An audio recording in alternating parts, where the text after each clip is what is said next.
Iyak na po ako na iyak. Hindi ko na po mapigilan. Para na po kasi akong tinaningan nun.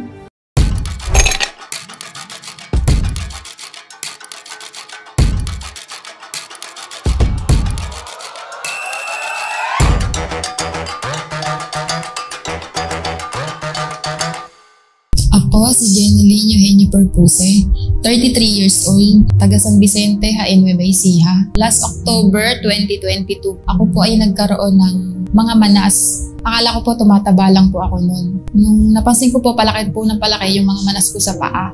Tuwing iihi po ako. As in puno po talaga yung bowl namin ng bula. Parang beer po siya na may yellow. Meron na raw po siyang kasamang konting dugo. Mahilig po kasi ako nun sa mga soft drinks, noodles, tsaka mataas po yung pantimpla ko sa maaalat. Nagpa-check up na po ako dahil yung tiyan ko po is lumaki na. Pagpasok ko po ng ospital, sabi po ng doktor sa akin, "Ma'am, CS ka?" Sabi ko, "Dok, hindi po ako buntis. Gusto ko lang pong malaman bakit lumalaki po yung tiyan ko." Ang nakita po sa laboratory ko, proteinuria positive 4 and glomerulonephritis. Yun po yung sakit sa bato. Doon na nga po ako hinatulan po ng dialysis. 3 days po ako nun sa ospital. Nakaswero po ako nun tsaka naka-oxygen dahil nahihirapan na nga po akong huminga.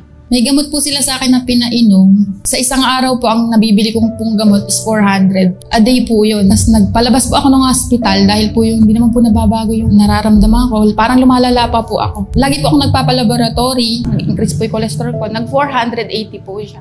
Yung triglyceride ko po, nag-1,150. Nag-second opinion po ako. Ganun pa rin po yung sabi. Ang lunas ko lang daw po, dialysis. Hasta stage 4 na po ako. Yun po yung request sa akin ng Dr. Asap. Iyak na po ako na iyak.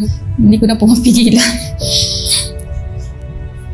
Dahil po pagka-dialysis po kasi, parang na po kasi akong tinaningan nun. Nagpipray po ako nun. Yung tatay ko po kasi iyak sa akin. Dahil nagkaroon na po ng komplikasyon yung heart ko. Bubutasan daw po ako sa tiyan, lalagyan daw po ako ng tubo. Para i-drain daw po yung mga tubig na nasa katawan ko. Para daw po hindi na umakyat sa baga. Hindi ko po pinagawa yung mga hinatol po ng doktor. Pumirma po ako sa waiver para makalabas ng hospital. Tapos yun po, nag-research po ako hanggang nakita ko po yung meron pong case na katulad po ng sa akin. Proteinuria po siya. Lagi pong nag-a-appear sa Facebook ko yung mga barley. Tapos nag-search po ako about po doon. Ang lumabas po doon is Salbeo barley grass. Bakit ka ako hindi ko to subukan? Wala namang mawawala. February 11, 2023, doon na po ako napa-order. Tapos po, yung isang trial pack po noon, ginawa ko lang siyang 3 days. Bali 12 ko po yung unang inom ko. Lagi po ako sa CR noon, nakulay black po talaga yung dinudumi ko po. Tapos, ihi po ako na ihi noon. Natakot po ako noon. Pero tinuloy ko rin po siya dahil nabasa ko nga po yung mga ibang nag-share na healing crisis po ang tawag doon. Nakadalawang trial pack na po ako noon. After mga ilang araw, huminto na po yung pagsakit ng ulo ko, pagkahilo ko po, tsaka yung madalas na pag-ihi. Kaya doon ko po napansin, 1 week po, nagtitimbang po ako, unti-unti pong gumagaan. Unti-unti pong humuhupa yung manas ko sa mga paa. Hanggang sa tiyan ko po, lumeliit na rin. Halos sa 2 months ko po na pag-inom na to, bumalik na po sa dati yung katawan ko. Nag-clear na rin po yung mga manas ko. Nagpa-laboratory po ulit ako.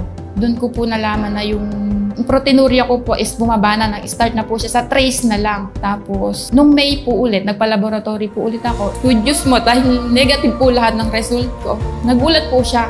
Bakit nag-stop yung proteinuria mo?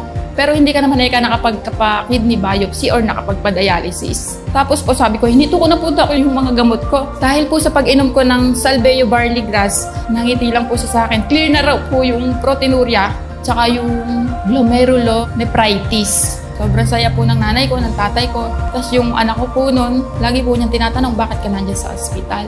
Kaya nung gumaling po ako, tuwan-tuwa po sila. Laking pasasalamat po nila sa Panginoon na pinakilala po nila sa akin si Salbeo barley grass. Na siyang nagpagaling sa akin, na ginawang instrumento ng Panginoon.